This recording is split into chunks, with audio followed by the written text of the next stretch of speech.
Sa Smithy, sinasabi ni Bram na iyan ay 50 normal enhancement stone at 10 blessed enhancement stones. Namana niya ang teknik ng Master of Enhancement. Napapatanong ito kung kailangan bang maghanda ng napakarami nito? Kumuha si Grid ng cross at rosary at nagdarasal ito ng Ama Namin. At sinasabi nito na tumahimik siya, at baka malasin siya. Sa tingin niya ba mukhang madali lang ang ginagawa niya? Hinagis ni Grid ang hawak niyang cross at rosary at sa isip-isip nito na hindi ito marami. Ang kanyang increase enhancement probability passive skill ay hindi kailanman gumana ng maayos. Simula sa +6, tumataas ng husto ang pagkakataong mabaigo. At kung ito ay nabigo habang gumagamit ng isang normal enhancement stone, ito ay makakakuha ng -3. Sinasabi ng system na ang Blessed Item Enhancement Stone. Sa matagumpay na enhancement +1, +3. Sa nabigong enhancement -1, sa isip-isip ni Grid na bagamat mababawasan ito ng mga penalty, bawat isa ay nagkakahalaga ng 2,500 ginto. Iyon ay higit sa $300,000 bawat isa. Ang drop rate ay palaging masama, kaya sila ay palaging mahal. Pero dahil mas maraming high-level players ngayon, dumb-oble ang presyo. Sa kabila ng lahat ng mga reklamo, ang mga tao mula sa SA Group ay tila hindi handang gumawa ng anumang bagay tungkol dito. Ngunit, pagkatapos ng lahat ng pagsisikap sa loob ng 29 na araw, sa wakas nagtagumpay siyang makagawa ng kanyang Mjolnir's Hammer Legendary. Nabali ang isa sa mga pangil ng Drake, at naabot ng adamantium ang limitasyon ng durability nito. Nahihirapan siya ng husto para gawin ang mga yun, dapat siyang magtagumpay sa pagpapahusay sa kanila gamit ang 10 bato na mayroon siya. Ang goal niya ay makuha ang lahat ng 4 na Mjolnir Hammer at Sword Ghost at gawing +8 ito. Hindi man lang siya nangangarap ng +10, wala pang nakakagawa nito. Kapag nasa +5 na, kailangan niya lang makuha ang +3 sa Blessed Enhancement Stone. Pakiusap, hayaan itong maging maayos, sinisimulan ng nilalagay ni Grid ang mga enchantment stone sa hammer. Sa isip-isip ni Grid na wala sa mga bilang ang epekto ang nagbago, ngunit kailangan niya ay manage ito, na hindi bababa sa dapat makuha niya, at dapat lahat sila ay +5 nang walang anumang pagkabigo. Well, nagbabago ang epekto ng mataas na item sa +8. Dito na talaga magsisimula, let's go +3, mabuhay sa iyong pangalan. Blessed Enchantment Stone, sinasabi ng system na matagumpay kang nakatanggap ng +1 enhancement. +6 Sword Ghost ay nalikha, sinasabi ni Grid na no. Handang hayaan itong mag-slide, pero umabot ito sa +7, ngunit ito ay naging 6. Ito ba ay nagkakahalaga ng 300,000 normal na enhancement stone? Sinasabi ni Bram na sinisimulan niya pa lang at galit na siya agad. Sinasabi ni Grid kung ano ang pinagsasabi niya na galit siya agad. Nagsisimula pa lang sila, mayroon pa siyang 9 na Blessed Enhancement Stones. Sinasabi ng system na matagumpay kang nakatanggap ng +1 enhancement. Ang pangunang na +6 Mjolnir ay nalikha, matagumpay kang nakatanggap ng +1 enhancement. Ang pangalawang na +6 Mjolnir ay nalikha, sumisigaw at parang tanga at sinasabi nito na ibalik niya sa kanya ang 900,000 niya, silang mga magnanakaw. Meron naman na parang demonyo sa kanyang likod at nagsasabi na bumili pa siya ng mga enhancement stone, at para daw makakuha siya ng +10. Sinasabi ni Bram na walang madaling paraan para dumating ang magandang resulta. Masyado siyang naaasar, sulit lang ba ang enhancement kapag nagtagumpay siya? Kung walang laman ang kanyang isip at manatiling nakatutok sa proseso, ang resulta ay magiging kasiya siya. Sa isip-isip ni Grid na parang laging sinasabi ni Khan. Kumalma siya at magsimula muli, habang hawak ni Grid ang hammer, nilagay nito ang enhancement stone, at sinasabi ng system na matagumpay kang nakatanggap ng 2 enhancement. Ang pangatlo na +7 Mjolnir ay nalikha, sinasabi ni Grid na yes, nakakuha siya ng +2. Gumana ito, inalis niya ang lahat ng iniisip niya, at bigla siyang nagtagumpay. Dahil nakakuha siya ng +2, malamang na +3 na ang susunod. Magkaroon sana ng magandang resulta sa ika-4 na Mjolnir. Sinasabi ng system na matagumpay kang nakatanggap ng +1 enhancement. Ang pang-4 na +6 Mjolnir ay nalikha, naiinis at sa isip-isip ni Grid na naulit-ulit. Hindi, kasalanan niya ito, dahil umasa siya na makakakuha siya ng +3, pagkatapos makakuha ng +2. Dahil sa mahal ang presyo, patuloy niyang nakakalimutan ang tungkol sa mga pangunahing kaalaman. Tulad ng pagbubura niya ng mga dayuhang bagay gamit ang kanyang hammer kapag nagpapanday siya, kailangan niyang burahin ang kanyang pagkabalisa. Kailangan niyang burahin ang lahat at huminahon, dapat siyang manatiling matatag at mag-enjoy sa proseso. Sinasabi ng system na gumamit ka ng Blessed Enhancement Stone sa +6 Sword Ghost. Nabigo ang enhancement ng +6 Sword Ghost, ang enhancement ay nabawasan ng isa. Ang item ay +5 Sword Ghost na ngayon. Nababaliw na ata si Grid kahit nabigo nito, at tumatakbo na ito sa mga damuhan at sinasabi nito na sobrang saya niya. Ang pagbagsak ng enhancement at pagbaba ay sobrang saya. Nabigo ang enhancement, ang pangalawang na +6 Mjolnir. Ang enhancement ay nabawasan ng isa, ang pangalawang item ay +5 Mjolnir na ngayon. Ang pang-apat na item ay +5 Mjolnir na ngayon. Tumatawa at sinasabi ni Grid na nawala ng parang bula ang 700,000 niya. Nawalan na siya ng 1,200,000, sinasabi ni Bram na sa kabila ng mga pangarap na maging isang hari, hindi niya akalain na mabibigo siya sa pagbagsak sa enhancement ng ilang beses. Masyado pa siyang bata, hindi ito maihahambing sa kung ano ang kailangan niyang harapin sa hinaharap.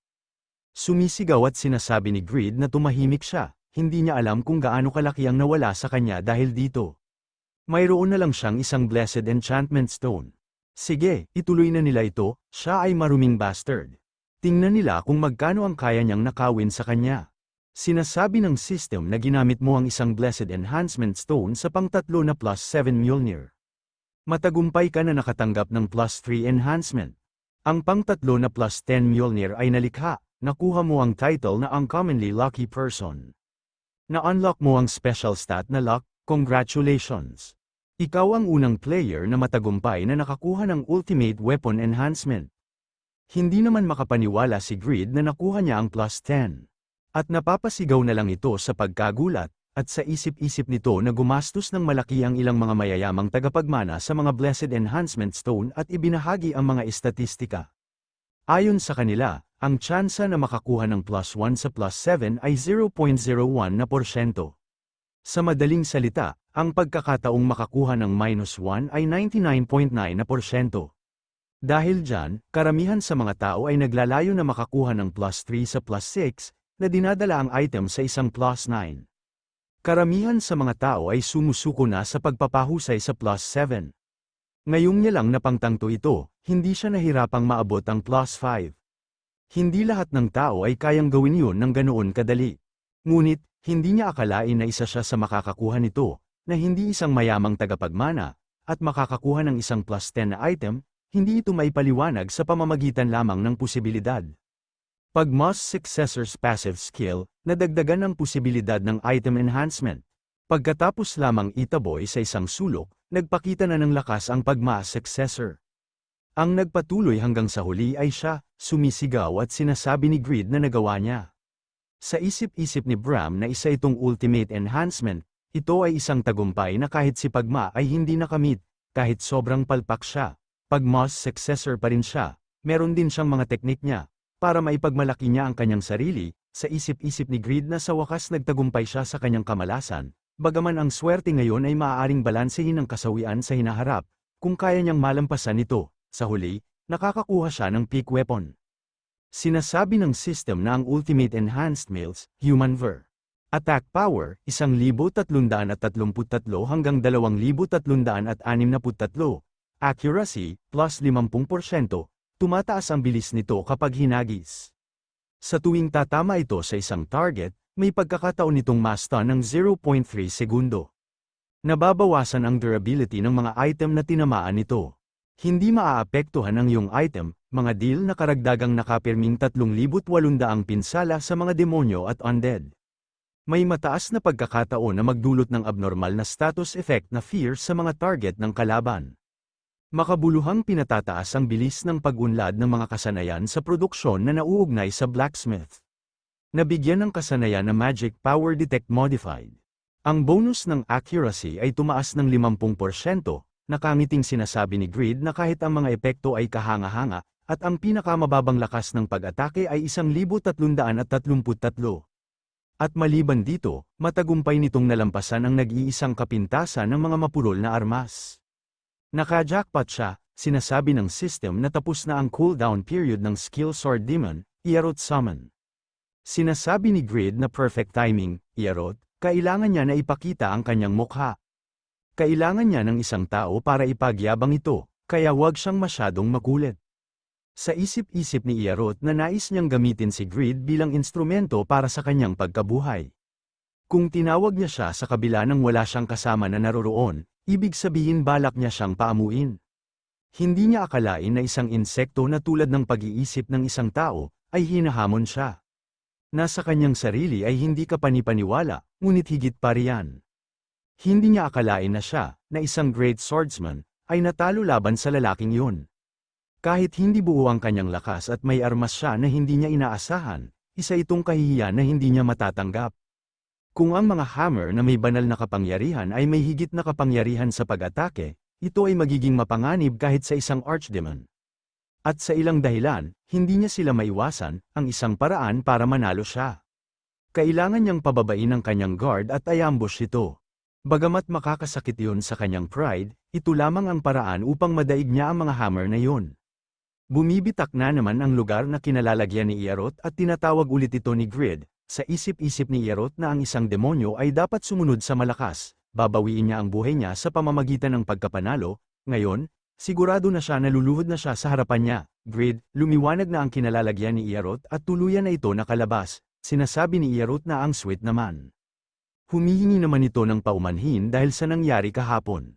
Gusto niyang humingi ng paumanhin sa pagpili ng isang laban out of nowhere. Ang kanyang saloobin ay hindi nararapat sa karangalan ng isang swordman. Nagtataka naman dito si Grid sa kinikilos ni Iarot, at sa isip-isip ni Iarot na una, sisimulan niya sa paghingi ng tawad. Ayon sa etiquette, lalapit siya sa kanya para makipagkamay. Ngunit iyon ang magiging katapusan, sa sandaling makipagkamay siya sa kanya, magsisimula na ang labanan.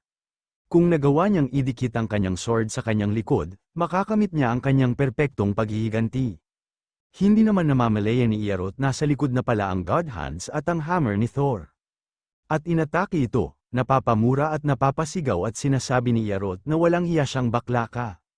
Hindi niya ba alam ang dulang etiquette, sa isip-isip ni Iarot na hindi naman siya makakaiwas, kaya ang kailangan niya munang gawin ay dumpensa.